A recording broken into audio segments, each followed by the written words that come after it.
एक दिन जब अम्मा अपने घर के बाहर बैठी थी, उन्होंने देखा कि झाड़ियों के पास कुछ हलचल हो रही है।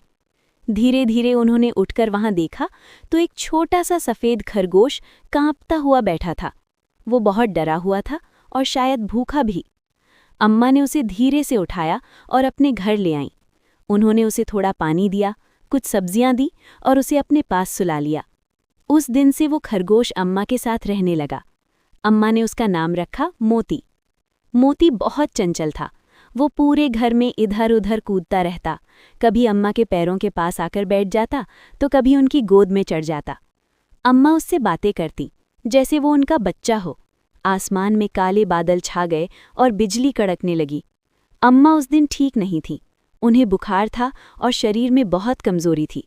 वे अपने बिस्तर से उठ भी नहीं पा रही थीं। मोती ने देखा कि अम्मा कुछ बोलने की कोशिश कर रही हैं, लेकिन उनकी आवाज़ बहुत धीमी थी। वो उनके पास आकर बैठ गया, लेकिन उसे समझ नहीं आ रहा था कि वो क्या करे, और बाहर निकल गया। बारिश बहुत तेज हो रही थी, लेकिन मोती रुका नहीं। वो गांव की तरफ दौड़ पड़ा। गांव पहुंचकर वो लोगों के पास जाकर उछलने लगा।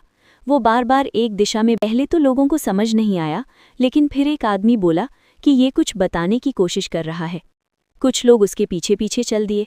डॉक्टर आया, उसने अम्मा को दवा दी और उनका इलाज किया। धीरे धीरे अम्मा की हालत सुधरने लगी।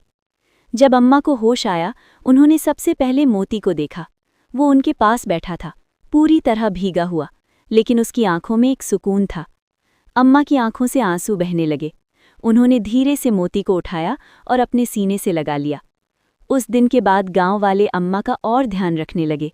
कोई रोज उनके लिए खाना लेकर आता, कोई दवा देता, कोई उनसे बातें करता। लेकिन अम्मा के लिए सबसे खास मोती ही था। अब उनका घर पहले जैसा सूना